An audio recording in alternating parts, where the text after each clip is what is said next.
هنا هتبقى المعركة. بس المنطقة دي معبية ناس يا سراج. ما هو ده المطلوب يا بقى. أول ما الشغلانة تخلص مش عايز أشوف حد في المنطقة كلها، كله على المخزن على طول. مفهوم؟ ان شاء الله كل حاجه هتبقى تمام.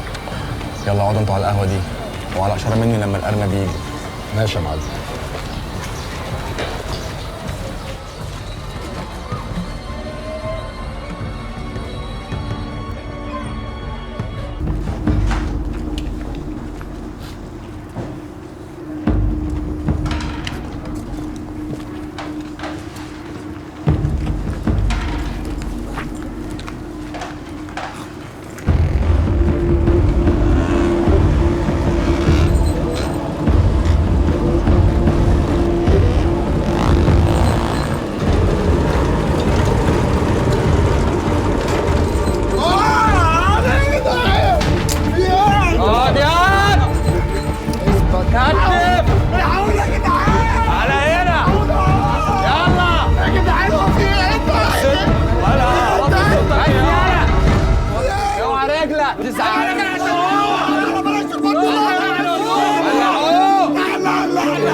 قول له يثبت مكانه.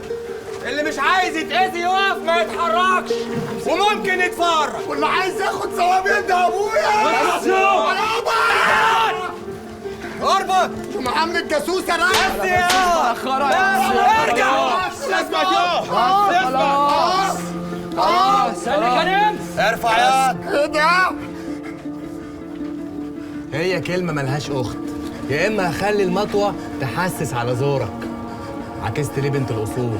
مش انا، اقسم بالله العظيم واحد وزني. مين هو اللي وزك يا حماده؟ الاسطى معتمد اللي بيصلح التكييفات. ويا ترى الاسطى معتمد اللي بيصلح التكييفات كان غرضه ايه لما وزك يا حماده؟ وانا ايش عرفني؟ وانا دخلت في غرضه وما تساله هو. ما تخافش مش هأذيك.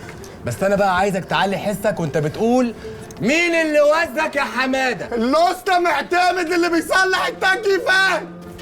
شاطر يا حماده. لا لا لا، عيب يا كابتن، عيب يا كابتن. حرام عليك، تفضلي في وشي. يلا يا رجاله. خليتوا لي اليهود، حرام عليكم.